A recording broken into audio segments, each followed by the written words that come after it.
So they dominate our screens, our wallets, and our portfolios. So Apple, Microsoft, Nvidia, Amazon, Alphabet, Meta, and Tesla. Collectively, they are known as the Magnificent Seven stocks. So some investors might even argue that Netflix should also belong in the pack. But here's the thing, these aren't just strong performers. They are some of the most consequential companies of our time, and it's no wonder investors can't look away from them. But here's the catch, they are also trading at some of the richest valuations we've seen in the past 10 years, whether it's from a PE, price to earnings, PS, price to sales, or just from the sheer market dominance point of view. And today, we are going to unpack where the Mag 7 stands and how the Piranha mentors would rank them. Also, we would like to invite you to our upcoming live online event, Retail Rebellion 2025, where our mentors will share with you tactics and ideas to profit from the market. So Sports Unlimited, grab your tickets in the link below and I'll see you there.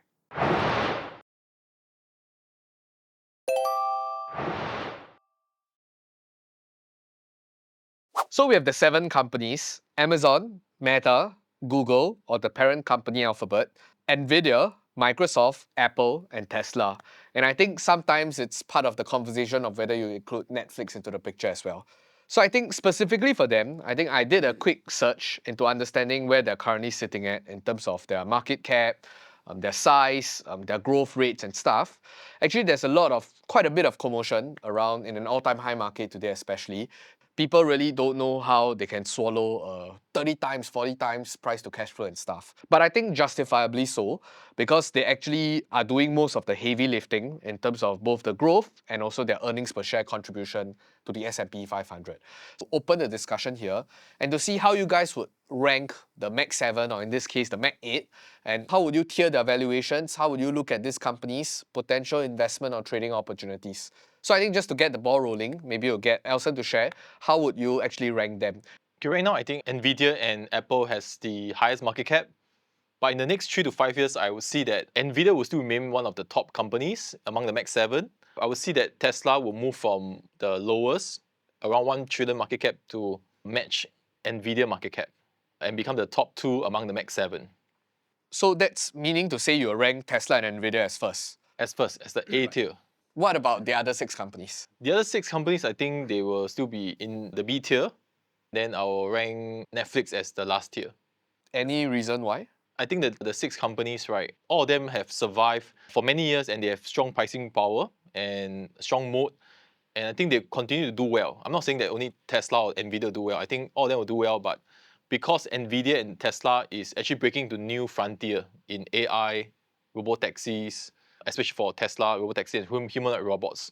So I think they will capture a major market share there and there will be strong growth in the next 3 to 5 years. Okay, so before we comment, I'll just get all of you to hold your horses. Maybe Bang, you want to share in terms of just your ranking of these 8 companies. Okay, so if you include Netflix inside, so Mac 8, I'm a big fan of the big Mac stocks. So I'm the user of 6 out of the 8, except for Tesla. I'm not owning any Tesla car or anything. My son using Nvidia for his gaming. For the rest of the stocks, I'm the big fan. I'm user of those products and services. And the good thing about these companies are they are growing very fast. Some of them are overvalued, some of them are still undervalued. If I have to rank it right, I would rank Alphabet or Google first because it's undervalued. And I'm using their products every day. You know, YouTube, cloud, maps, and everything. And I think it's really undervalued because on the news, on the litigation, on the competitions, I think it's overblown. I don't think it's going to go anywhere. I think the valuation will catch up. So it's undervalued. I would rank it first. And maybe in the same ranking, I would put Amazon there. Amazon also slightly maybe fair value, but it has tremendous growth, so many pillars, so many levers for them to pull in the futures. They intentionally do not want to make a lot of money now because they want to reinvest for futures. So in the future, you could see a disproportionate profit and cash flow growth because of the operating leverage that they have. Those 2 companies I would rank first. Secondly, I would put Nvidia in the second rank. I know it's the biggest market cap company now in the US, and it continued to grow. But from the technical standpoint, it has just broken now to a new all-time high with a very strong momentum. It has been consolidated, I think, for 6 months and then finally broke out to new all-time high. I think it will continue to head higher from here. I am a true believer in the future robotics and on AI related stuff. 10 years from now, we will see the world in a very different shape because of the AI revolution. And I think NVIDIA is in the front runner of that. So I continue to believe this one will continue to head much higher, and momentum is there, very strong. It's overvalued, but the valuation will catch up again. Number three, those cluster I put here will be in the bucket of slightly overvalued but very strong fundamentals. Microsoft, Meta, Apple, and Netflix. I put them there. They're all slightly overvalued, but they are still growing very fast. Big profit and generating a lot of cash flow every single year. I don't think they will go anywhere anytime soon. So those are the one I would wait for a pullback to get in. And finally, I put Tesla in the last one. I would not put in an F, but I think because I'm not the user of Tesla, I think their car business may be in trouble. But I still have some hope on their self-driving and robotaxi potential. I think if there's a big pullback in Tesla, I think it could be a good opportunity to leg in as well.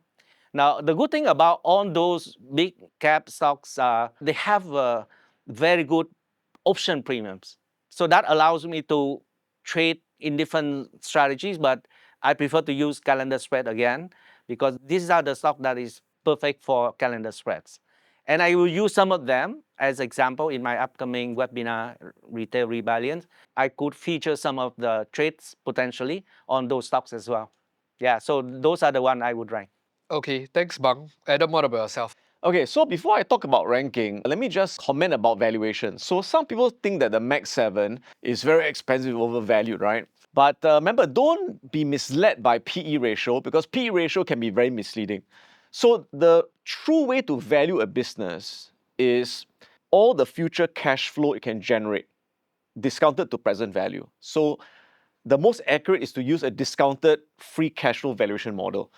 And that's what we do in the value momentum investing course. And of course, with Stock Oracle, that does it automatically for you. And of course, in my upcoming webinar in Retail Rebellion, I'll share with you how I calculate the intrinsic value. So if you really know how to calculate intrinsic value, you find that not all the Max 7 are very expensive. Yes, some are very expensive, but some are actually still cheap and some are still fairly priced. So for example, Amazon right now is fairly priced. It's not expensive, it's not cheap, it's fairly priced. But I think Tesla is very expensive and Google is actually very cheap. So, be careful. You can't say that they're all expensive. They're not all expensive. Now, there are many ways to rank them. So I'm going to rank them based on the economic moat, which is what we call how strong are they to protect themselves against competition. So that's how I'm going to rank it. I'm also going to rank it based on the fact that we can't live without it. So if I find I can't live without this company, then I'll rank it very high. So that's how I'm going to rank it. So I would say that personally for me, my portfolio, my biggest position is in Amazon because I think Amazon is the most diversified among all of them. And so to me, it's the safest in my mind because Amazon is actually 5 companies into one. Many people think that Amazon is e-commerce.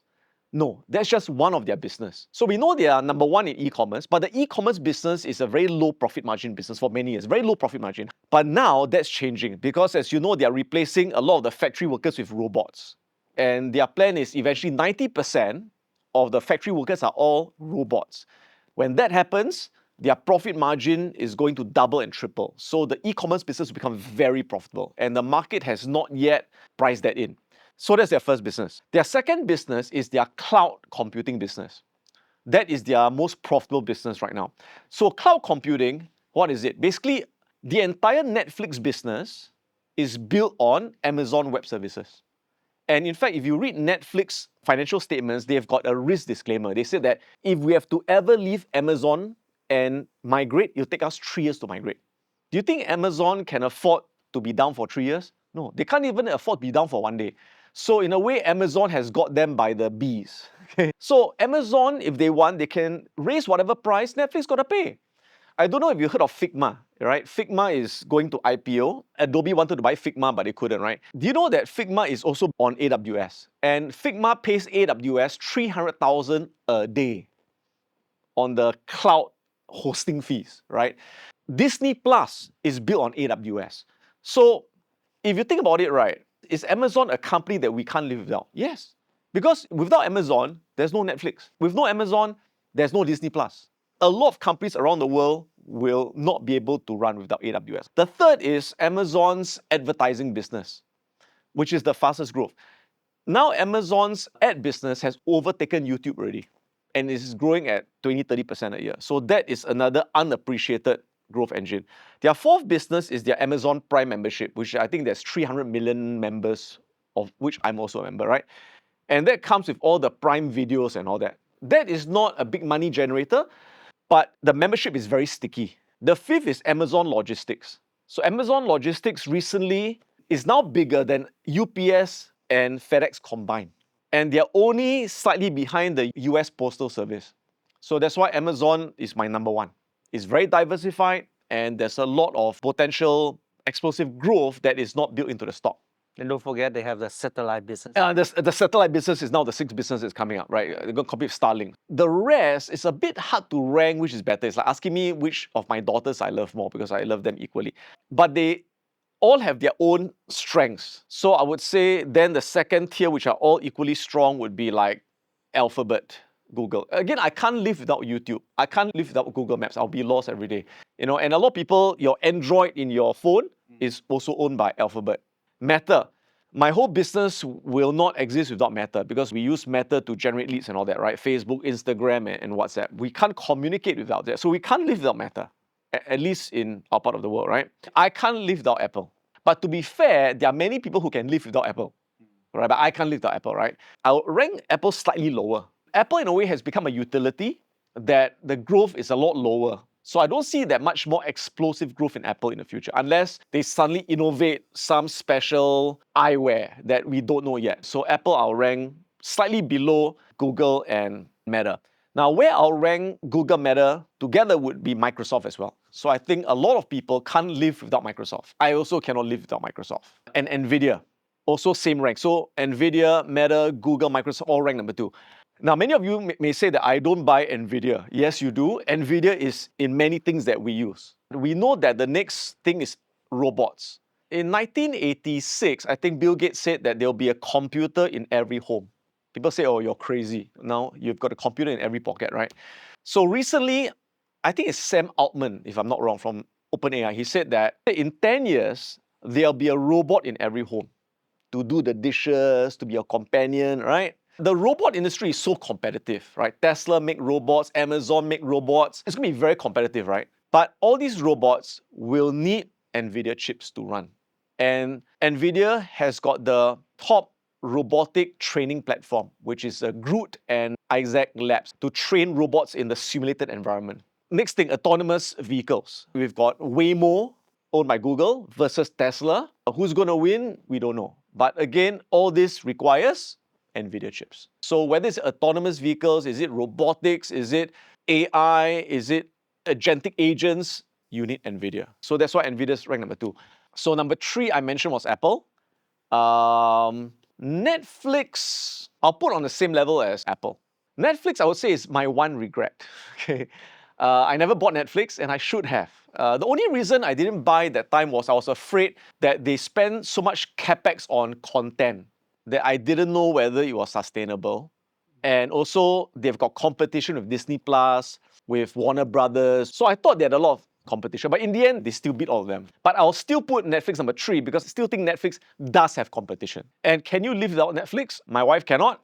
I can. For me, I watch YouTube actually more than Netflix. And by the way, YouTube's revenue, I think if I'm not wrong, is on par or slightly above Netflix. And they are always like very close to each other.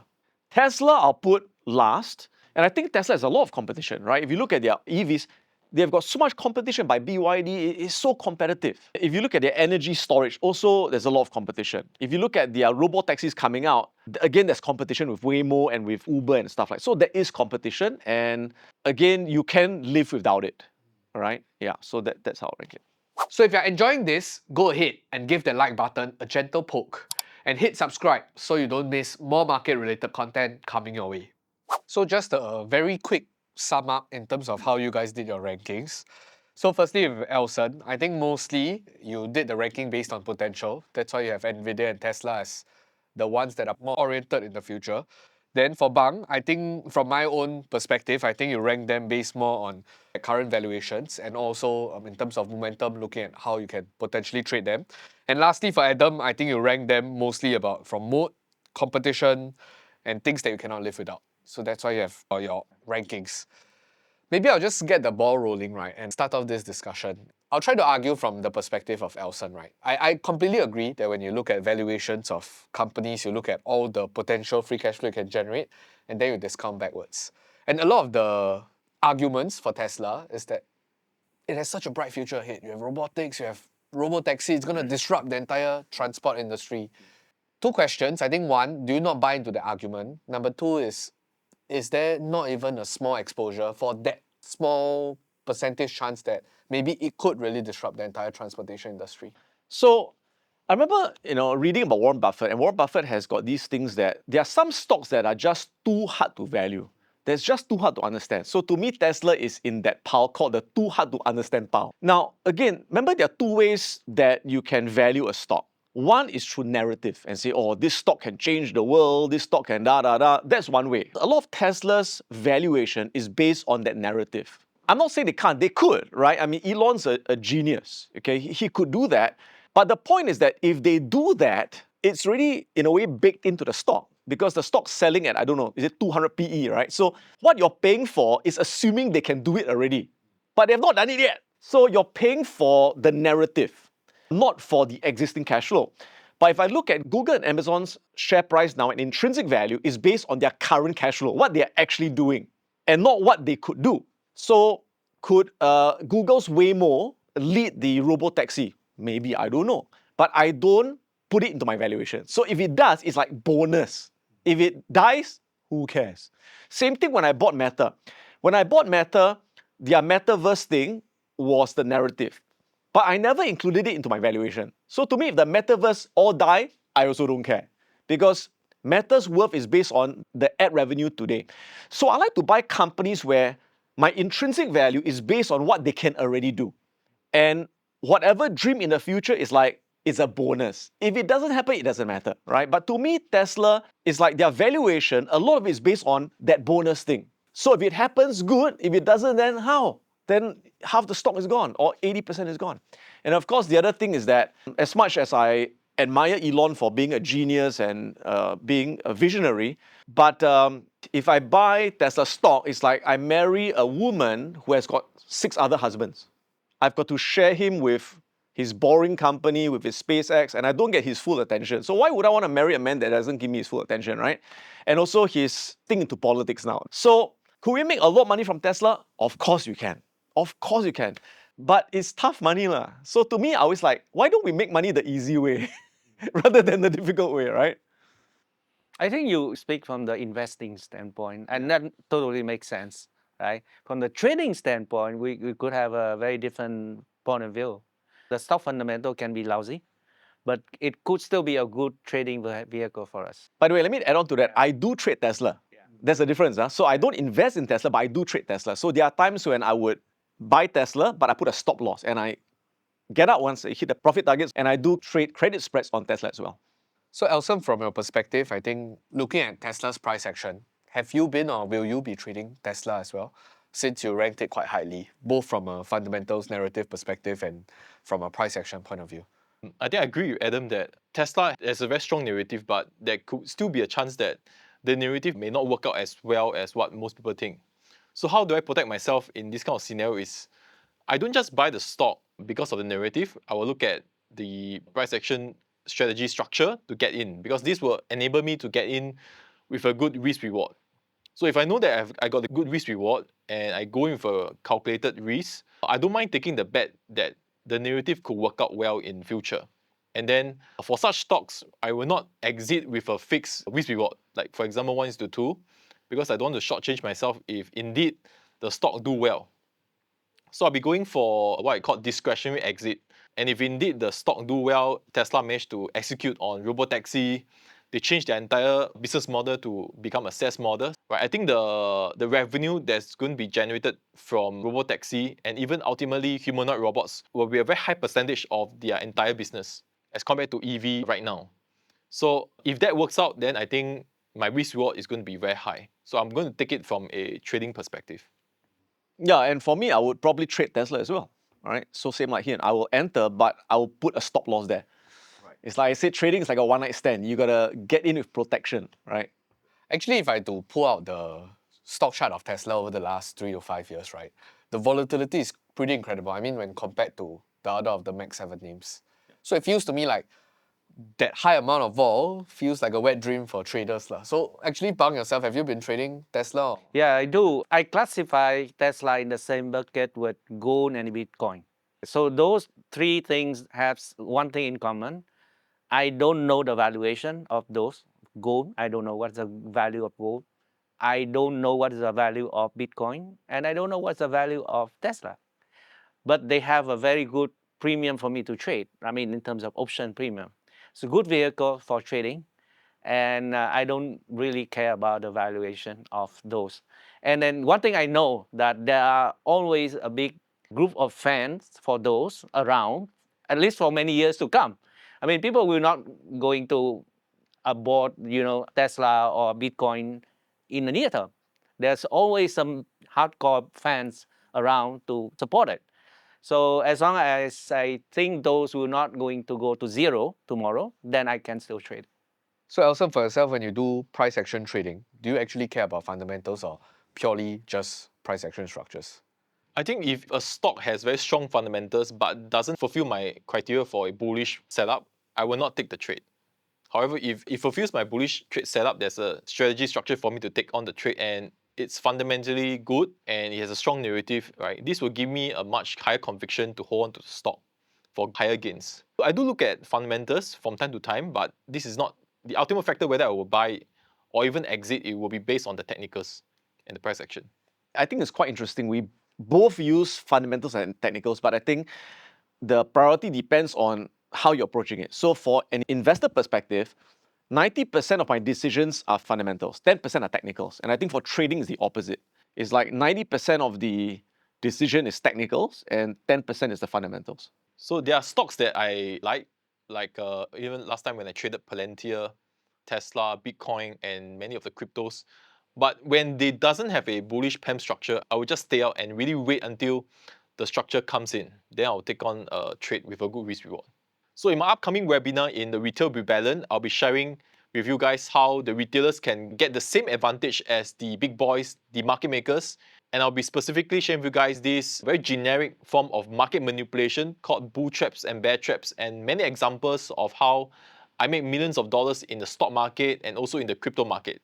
So stay tuned and I'll see you guys in my upcoming webinar. Maybe just one last point or one last concluding thought, right, for this whole Max 7 thing. Especially in this all-time high markets, we have a few of them that are trying to push for newer highs. So, for example, Nvidia. And people are very excited. I think myself included. I think we are all big believers of the whole AI narrative and the new productivity boom as well. And people are probably wondering, hey, I don't want to be a sucker. I'm buying Nvidia like 160, never seen before this kind of prices. And also, just parting words or advice, especially for investors that are trying to jump into many of these Max 7 names that are seeing great momentum. So I wouldn't buy Nvidia at 160 either. Okay, so for example, my latest intrinsic value for Nvidia is $130. And again, during the Retail Rebellion webinar, I'll share with you how I calculate the intrinsic value. It's based on the discounted cash flows. So now Nvidia to me is worth 130. And my discipline is I never pay anything above intrinsic value. I will only buy at or below intrinsic value. Now, bear in mind that intrinsic value changes. So over time, as the company makes more money, the valuation will go up. But right now it's 130. And remember that over the long run, even though I believe that Nvidia will go up and double, triple, it won't go up in a straight line. It will go up, down, up, down. So there'll be many opportunities where it will drop 10, 20, 30%, and then you pick it up. So you got to be patient. Like I said, don't chase the girl. Wait, the girl will run to you once in a while when she's scared. Just 2 months ago, Nvidia dropped to $90. Just 2 months ago, right? So Now, I started buying NVIDIA at $15. This is based on the share split price, right? So I bought it at $15 back in 2022. But every time NVIDIA drops below intrinsic value, I'll add more. So in March, April this year, when it dropped to below 100, I was adding as well. So now at 160, will I add? Of course I won't add. So maybe next month, 2 months from now, who knows, right? If it drops to 120, 110, I'll grab some more. So that's why it's very important to know the intrinsic value. That's why in the Retail Rebellion webinar, I'll emphasize a lot on knowing how to calculate the intrinsic value and knowing how to identify the support levels to add once it gets below the intrinsic value. Thanks, Adam, for sharing, and thanks, Bang and Elson, as well. So I hope you guys enjoyed the discussion, and feel free to leave in the comments below as well on what's your own ranking of the Mac 8 in this case. And we'll see you guys in the next video. And I hope that you enjoyed the discussion as much as I did. And this is just a final call for those of you who have missed out. Grab your free tickets to Retail Rebellion 2025. Spots are limited and tickets are going out fast. And I'll see you there. Oh, and one more thing. If you can't get enough investment insights from our team, we have a weekly newsletter called Investing Bites, where we share short, real-world examples that help you build a better investing framework. And since you have watched until the end of the video, I'm sure you love investing as much as we do. And Investing Bites will definitely be something up your alley. So hit the link in the description below and we'll send the latest issue straight to your inbox. If not, I'll see you in the next video and more importantly in Retail Rebellion 2025. And this is CK from Piranha Profit signing off. Till next time, keep winning.